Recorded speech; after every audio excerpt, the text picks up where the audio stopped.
Hi there, this is Tony Verbsky back. Did all your lectures for the whole semester, and my computer crashed, and I didn't have them up in the YouTube format yet, and basically re-lecturing.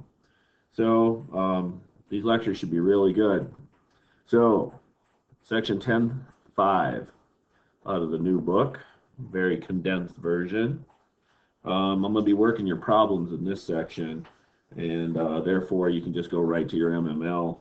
Going to try to work the problems in the section, and then also going to try to work some additional book problems, and hopefully it gets you where you need to be. Well, here's a problem.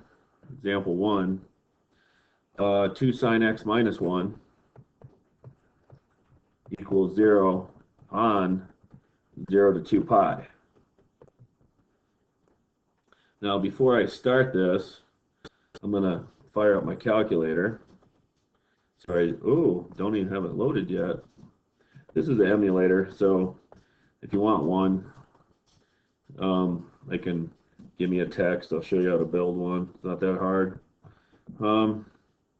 Okay, where'd my calculator go? File, calculator, options. Always show on top, ready, file, calculator, options. Okay, we should be good now. We're hoping. Okay, so you can always graph these. So 2 sine x minus 1, window, let's do degrees, from 0 to 360. I like going by 15s. I'm going to just say -3 to 3 because I know this 2 kind of stretches it. I may adjust it later, and make sure mode, we're in degrees, and graph. And we're going to try to figure out when it equals 0, and clearly it's here and here. So we could just cheat and go second calculate a 0, and well, here's a 0 right here. Now it says go left of it. Okay, enter. Go right of it. Okay, enter. Now you're supposed to guess. I never do. I just hit enter a bit here. There we go. I think it's there. Ooh, 150 is one of my answers. And you just go get the other one, because this is what a 0 is. It's a x-intercept. You need to go left of it, left. And you need to go right of it, enter. And you need to go find it, enter. And the answers are 30 and 150. Okay, so let's do it mathematically. Trig equations, you would just add 1, divide by 2. And when does sine x equal 1/2? Well, I know that this is positive, and sine goes plus, plus, minus, minus. All students take calculus. And therefore, I have memorized that sine equals 1/2 at 30 degrees. And the reference angle is 30 degrees, therefore 150 degrees. And they want radian, so let's go with pi over 6, 5 pi over 6.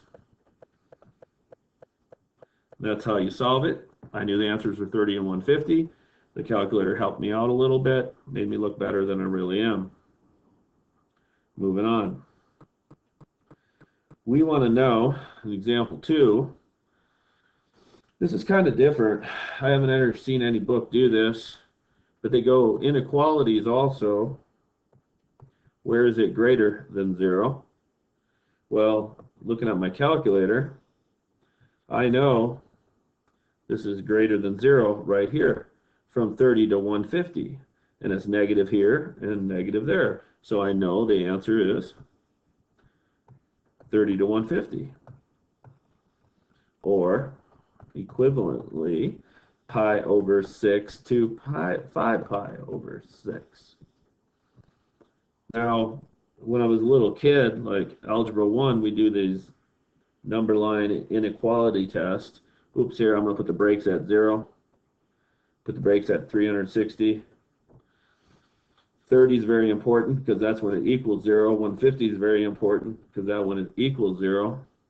and you test values in 2 sine x minus 1. Like here's an easy one, 90. Drop it in. You need to know what sine looks like. Sine looks like that. What's sine of 90? Well, that's 1. 2 times 1 is 2. 2 minus 1 is 1. That's a positive number. So everything in here is positive. Now let's try a number like 180. Sine of 180 is 0. So this is 0. 2 times 0 is 0 minus 1 is negative, negative, negative, negative, negative, negative, negative. Now, this is tricky. How do you choose a number in here? Well, I'm going to choose a number super close to 0, like 0.001. But sine of 0.001 is super close to 0. 2 times super close to 0 is 0-ish, minus 1 is negative, negative, negative, negative, negative. Where is it positive? Well, from 30 to 150, convert to pi over 6 to 5 pi over 6, and I made a mistake. I answered this question greater than or equal to 0 because I had brackets. The question was, when is it greater than 0?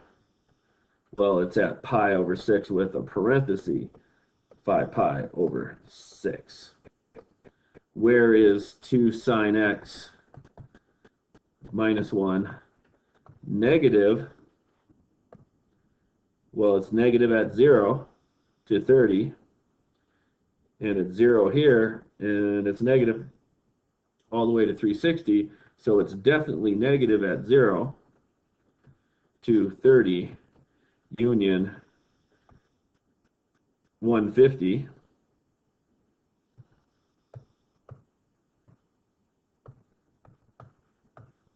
To 360, that at 360 it was actually negative. But you can see I knew it was negative from 0 to 30, and I knew it was negative from 150 to 360, but you need to check the endpoints. So you needed to plug in 0, and it was actually still negative there, and you need to plug in 360, and it's actually negative, or you need to look at the graph to figure out the endpoints. Kind of cute. I can't say I've done that. I haven't done that in quite a few years, talked about inequalities in this section. It was kind of fun. Example 3. Once again, working the examples, trying to cut down on your work. Remember, I'm a big believer in, hey, watch my lecture, go through my lecture, then read the book, do the book, then do your MML. Good way to learn trade. All right, I'm old, trust me on this. Don't divide both sides by sine, you're going to lose half your answers. So here's what you do when you were in Algebra 1. You want to get it so you can factor it. And I mean old school factor, rip that sine theta out. And you're left with tangent theta. And there's an invisible 1 right here equals 0. Now it's factored form, and you go, when does sine theta equal 0? When does tangent theta minus 1 equal 0? When does tangent theta equal 1? Now, zeros and ones, I'm like, look at the graph. When does sine equal 0? Right there, right there, right there. 0, 180, 360. But the book said don't include 360. So you got to cross that off. So 0, 180 so far. When does tangent equal 1? I got my tangents remembered. 0, square root of 3 over 3. 1, square root of 3, DNE. Looking at the 1, therefore 45 degrees. But tangent goes plus, minus, and there's two ways to say this. Well, clearly this is 45, But since tangent is 1 and 1 is positive, we know there's an answer in this quadrant here, and the reference angle is 45. Therefore, it's 225 degrees. Or tangent repeats every 180. Either way, the two answers are 45, 225, and these two answers here, the answers, there's 4 answers. Does the TI 83, 84 help me? Oh yeah, I'll do it every time. Sorry about the, here, let's go with this old fancy file view, detached LCD, boom. Sorry. Ooh, here, let me, I don't have my mouse with me. Oh, come on. Help out an old guy. There we go. Oh, there we go. Lovely. The problem is when does clear, there's 2 ways to do it. I like this way. When does sine x tangent x equal sine x? Now you know sine bounces between -1 and 1. Window 0 to 360 by 15s. That's perfect. I really don't know where to set the y's. -1 to 1 for sure. Let's just keep it at -3 to 3.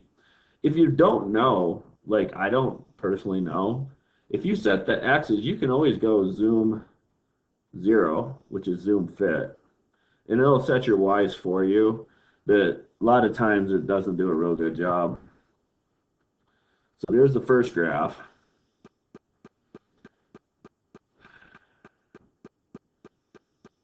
And there's the second graph. Whoa. Let's check out the window. I should have kept my -3 to 3. Window, look at it, went -29 to -29. That hurt. I'm going to keep my -3 to 3. I was better off. Cheating takes like a lot of work. So there's the first graph. Now, where do they intersect? Right there, right there, right there, right there. So I think 0 and 360 for sure. So 0, 1, 2, 3, 4. Now we could go into the table. Sometimes we get lucky. 0, 0. So y1 is y. So these two values are the same. And we're looking for when they're the same. Oh, but my table's going by ones. So second table set, start at 0 and go by 15s. Then you might get lucky. See, they're the same. Oh, and they're the same here at 45. And they're the same there at 135. No, they're not. 180, they're the same. 225. See, that's one way to do it. Would I do it that way? No, not really. I would just look at the graph and use the intersection feature. So I'm only going to do this once. I'm going to find, I think, this value over here. I'm going to go after one of these. Let's see where the calculator takes me, actually. Second, calculate a point of intersection. And all you do is get that thing close, hit enter 1, 2, 3 times, and you can see x is 225. You can find all the others in a similar manner, or use the little table trick. But you got to understand, you got to have nice answers, and the table trick's going to work. The intersect command works every time. Okay, get ready to put on your grown-up pants. The book kind of gets a little crazy here, but I'm just going to say, let's go ahead and do it. I don't mind this now that I'm old, but when I was young, didn't really appreciate the question. This, I guess this isn't so bad. You have to think about factoring quadratics, and you have to pretend the tangent x is just an x. and you go 2 and 1. And you got a tangent squared, check. 2 and 1 is 2. Your outer is 2. Your inner is 1. And I want to plus 1. So how about plus 2 minus 1? And lo and behold, I factored it. Now, this may be like a skill you're weak at, or this may be something you've always been really good at. That's the hard thing about a trig class, or maybe something you've been out of math for quite a while. Surprisingly, factoring might be your weakest spot, where somebody who's just fresh out of, let's say, high school taking this class, they could probably just jam this right out. They probably got some Xbox method they can use, or cross box. But anyway, we got tangent x equals 1. Because you set that equal to 0, add 1. Just answered it. It's 45 and 225. And when does tangent x equal -2? Set this equal to 0, subtract 2, not unit circle.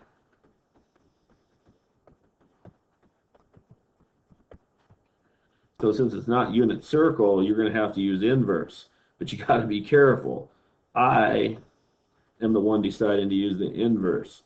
I will not use the -2. I do know tangent goes plus, minus, plus, minus.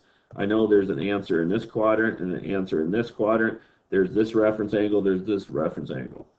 So when I do inverse tangent of both sides, inverse tangent, I get x, of course, but I will not use the negative. I'll just say inverse tangent of 2 because it gives me the reference angle. You never know where the inverse is going to put you. Sometimes it gives you a right answer, sometimes it doesn't. So you're always better off if you're the one deciding to use the inverse. Just avoid the negative sign, always finds the reference angle, and you'll be good. Sorry about that. There's my calculator. Inverse tangent, oops, second quit. Inverse tangent of 2, 63 degrees.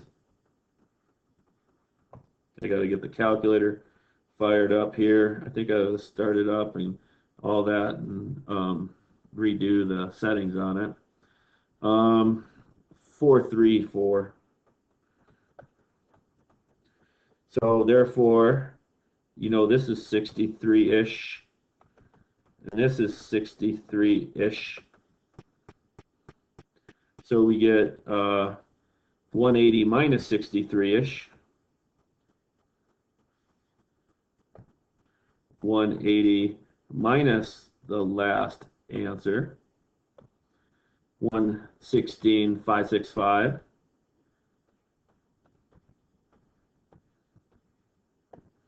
And then 360 minus, go up and select the 63.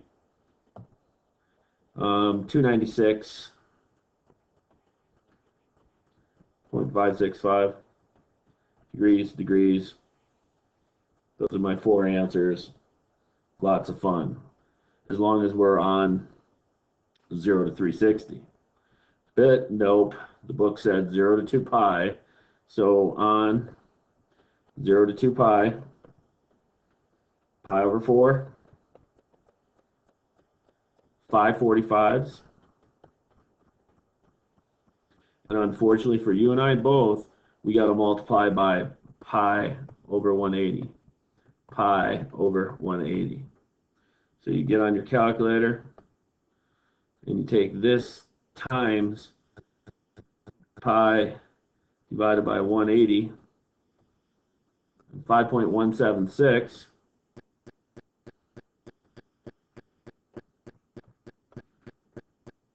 Same with that 116. Go up and go get the 116 times pi divided by 180, 2.034.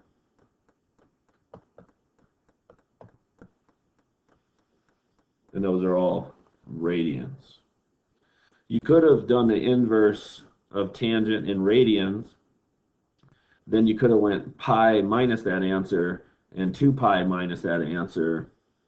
But it is nice to work in degrees, especially when you're doing inverses on the calculator. You can always roll your answers into radians with the pi over 180 conversion. I'm fine either way. I can work in radians if I have to, but even being 52, I still like working in degrees.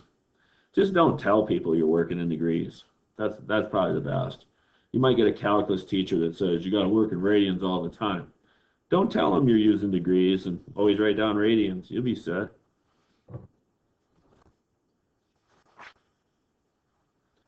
Okay. Now, this next one, I'm an example 5 in the book. I think I might have skipped one. But cotangent x plus 3 equals, please be 0. Nope, 1. This is a terrible thing. Why is this terrible? Because I wanted 0. It would have been factored, and I could say cotangent equals 0 and cotangent equals -3. But this is not good. I'm going to bring it,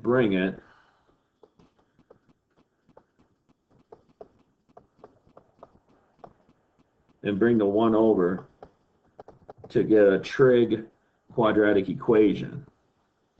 Now here's the bummer. First of all, let me do this. Think of it as u squared plus 3u minus 1, and I'll erase all this. And then you try to factor it, 1, 1, and it doesn't factor. So if it doesn't factor, you're stuck with the quadratic formula. So what I'm going to do is, maybe we should do a u sub. Nah, I can't do it. So you know how you used to write x equals -b? Now you write cotangent x equals -b plus or minus the square root of b squared minus 4 times a c all over 2a -3 plus or minus the square root of 9 plus 4, 13 all over 2. Definitely not unit circle stuff. So now we're going to have to get this this number. Let me try something. I'm going to shut off my calculator, get back here, and I'm going to try to boot it back up.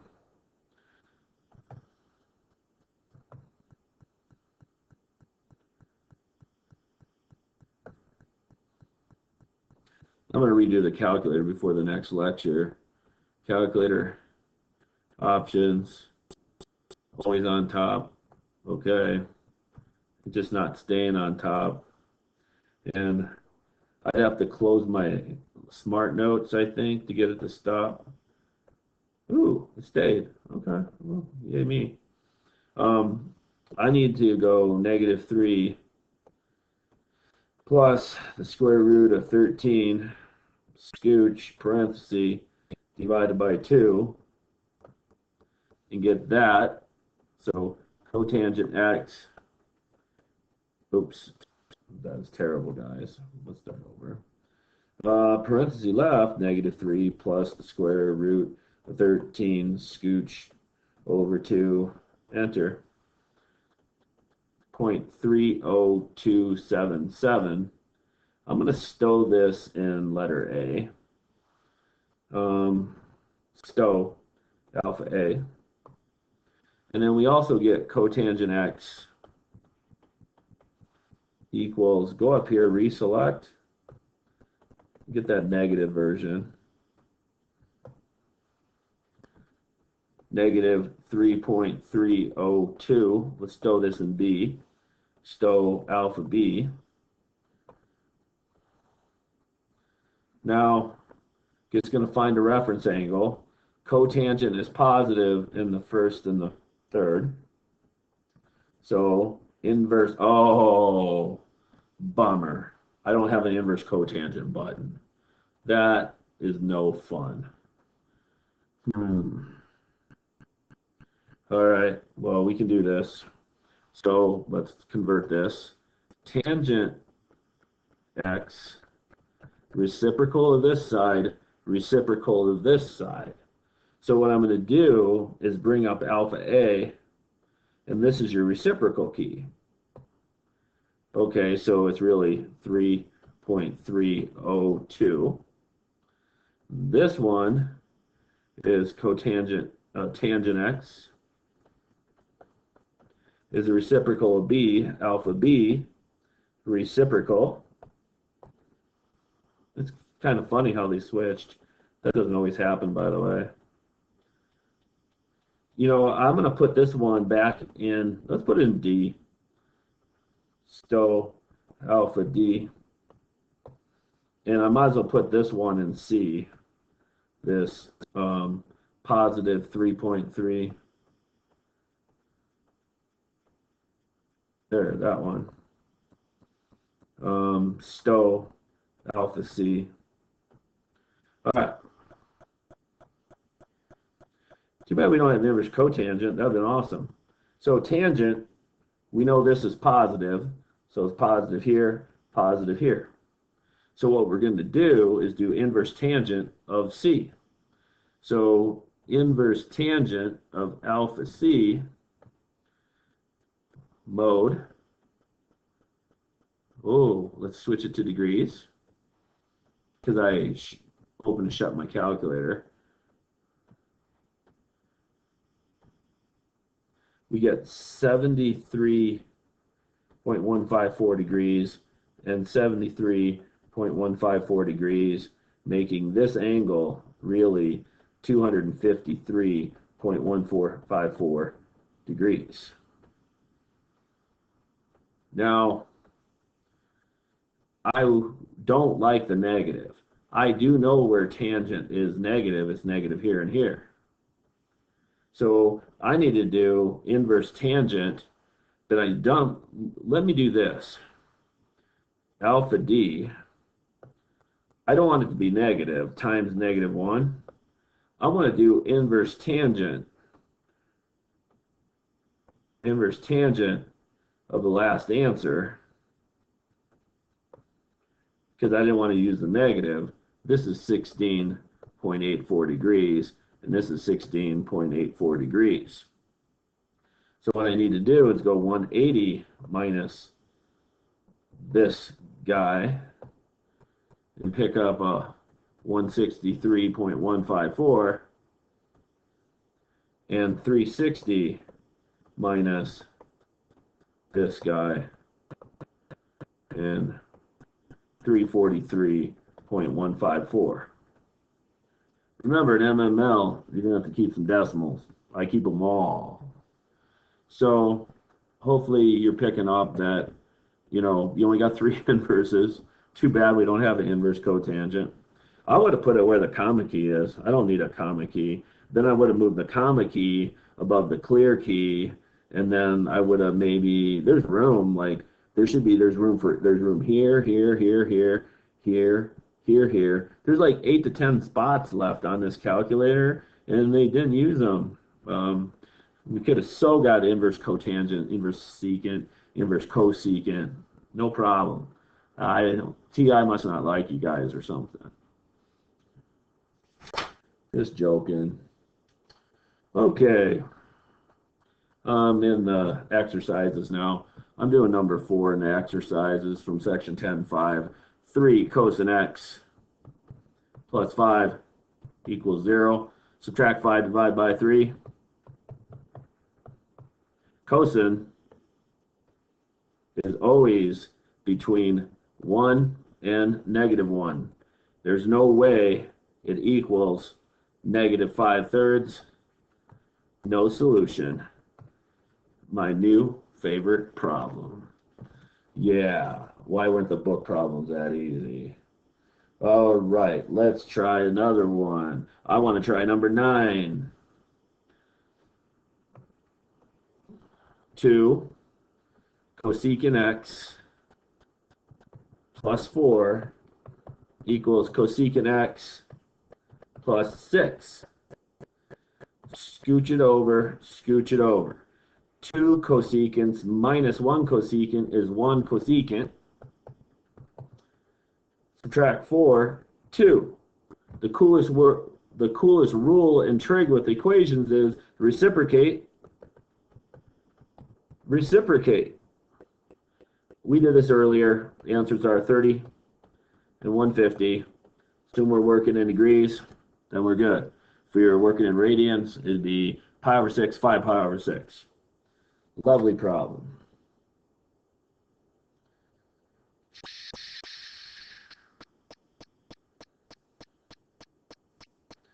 Problem 15.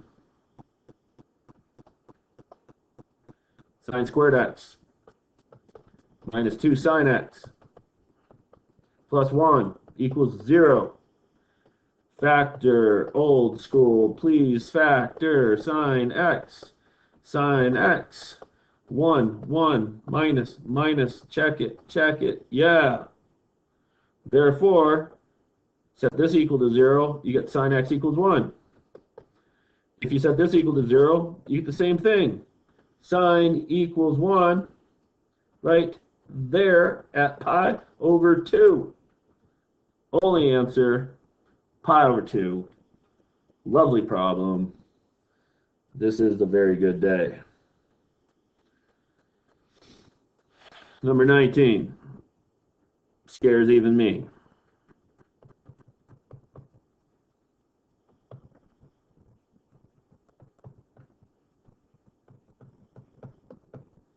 This is not good. We like to get it equal to 0. We like to isolate a trig function. I have 2 trig functions. Not feeling good about this. Here's what I'm going to do. I'm going to put both trig functions and the numbers, put the trig functions on one side, the numbers on the other. And I can't even guarantee it's a good move. This looks very disgusting so far. I need one trig function, so here's my move. Cotangent is 1 over tangent. It's kind of like identities, but not. Identities, you got rules. Here, you just use identities. Now, I'm going to crisscross applesauce, because that's what I do. Tangent squared x minus the square root of 3 over tangent x equals. Now, I know you're not used to this, but I see it like this, and now it's time to cross multiply. That's the only thing I can do. So, that was the squared. That's the worst squared in the history of squares. So, I get tangent squared x minus the square root of 3 equals the square root of 3 minus 1 times tangent x.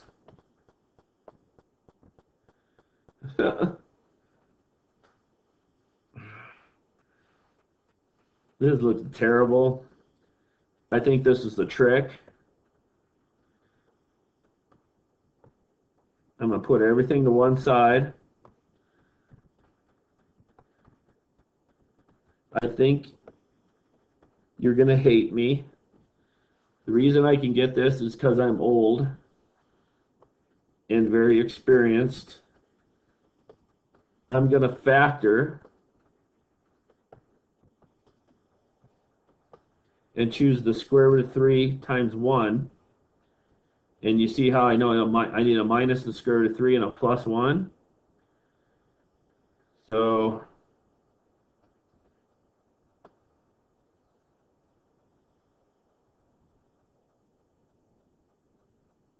did it. That is so lame. We are now dumber because I did that problem. That is insane trick. You might appreciate it. Foil it out. It actually works. Not sure what the author was thinking. Now, from here on, it's great. When does tangent x equal -1? When does tangent x equal the square root of 3? Now, tangent x equals -1. It's negative in these quadrants. I know they're 45s, therefore 135, therefore 315. I am a unit circle freak. You should become one also. Tangent square root of 3. I know my tangents. It's right there at 60. where else is it positive down there at 240? Therefore, 60 and 240. Somebody wants radians, do it up. Pi over 3, 4 pi over 3, 3 pi over 4, and 7 pi over 4, and that just hurt my brain.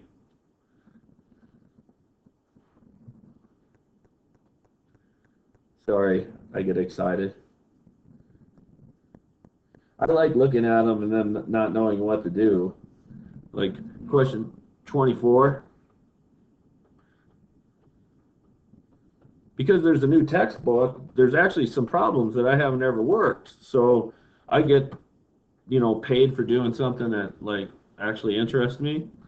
I don't like the two trig functions. Kind of wish that was a cotangent squared because, okay, talking out loud does help.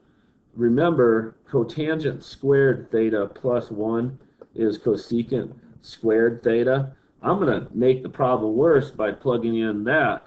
So that would be cotangent squared x plus 1 equals 2 cotangent x. I almost switched it to sines and cosines and worked it that way. Bring it over, get yourself a quadratic equation. Woo! It's a good day to do trigonometry. And if you can factor like you used to when you were younger, you will do very good. When does cotangent x equal 1? When does cotangent x equal 1? Cotangent equals 1 here and here at 45 and 225. Game over with some degrees. Woo! I love it.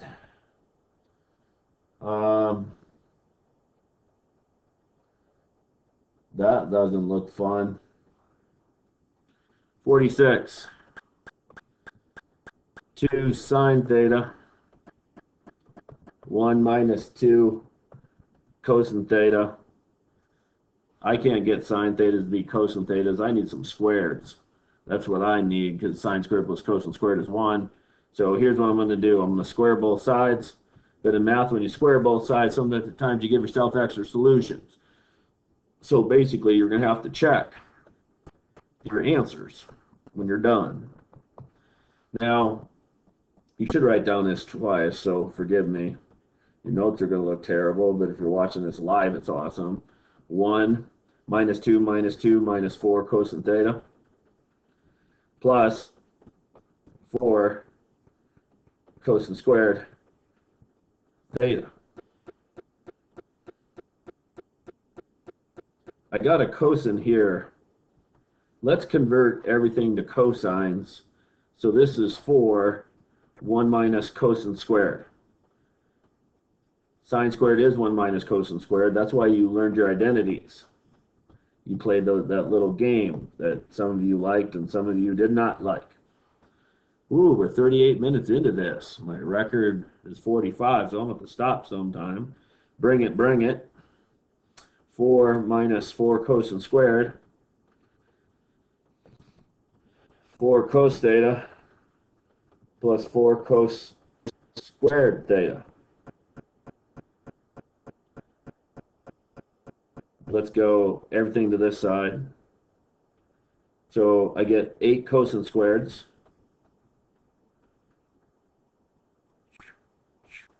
minus 4 cos theta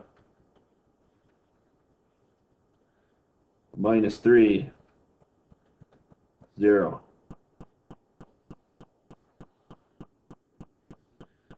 I don't know about you, but I'm going to do this b squared minus 4ac because I'm scared to factor with that 8. So I'm going to do that discriminant piece. So 16 minus 4 times 8 times the negative 3. And 16 plus 32 or 24 times 96. Please note, be a number I know the square root. 106, oh crap, 112. So it doesn't factor anyway. So it's a quadratic equation. Instead of x, you go cosine theta equals negative b the square root of the discriminant. I just did it. All over 2 times 8. This problem hurts. When does cosine theta equal the number? When does cosine theta equal the number? Got to get the number.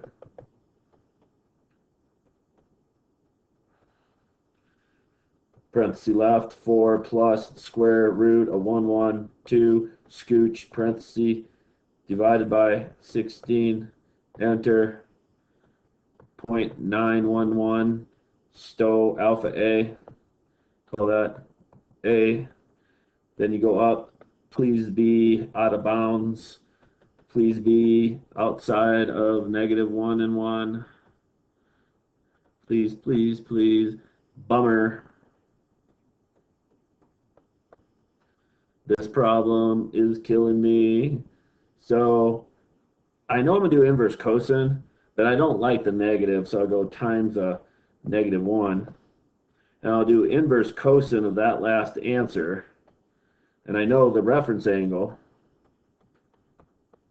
is 65.704. Let me put that in C for a second.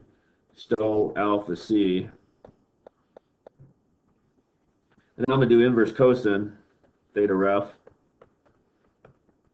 inverse cos 0.911, and I get 24.356, stow alpha D. Okay, now I can think for a second. Cosine is positive here and here. So one answer is 24.356.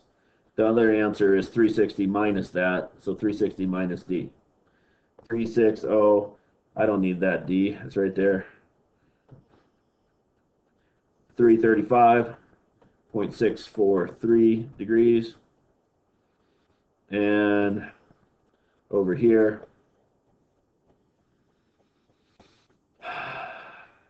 cosine, negative here and here. Answer here, answer here. These are both 65. This one's easy, 245.704. And 180 minus, I called that C, alpha C, enter, 114.295. So the bad thing is, I know when you square both sides, sometimes you get extra solutions, and I'm sitting there looking at the solutions right in my teacher's edition, and the answers are 114 and 335. By squaring them, you came up with extra solutions, and I'm cheating. I'm looking at the answer so I know to cross them out. Theoretically, you're supposed to test all 4 in the very original. You're supposed to test them in here and in here, and if they're not the same, then you know that they're not solutions. But bottom line, every good person's a cheater. Cheaters are actually pretty intelligent people because they at least know to check their stuff in window 0 to 360 by 15s. 2 sign is between -2 and 2. So let's go -3 to 3, and hopefully it's all on my screen. And we're going to look for where they intersect. If they intersect 4 times, that would be cool. Quit. Enter. Window. -3 to +3. Graph. There's the first graph. 2 sign. Intersects once. Intersects twice. So 2 of my answers are not my answers. Second, calculate. Point of intersect.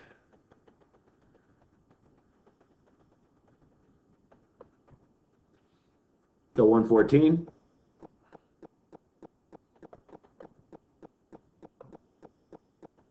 So you're sitting there wondering, what am I going to do in MML?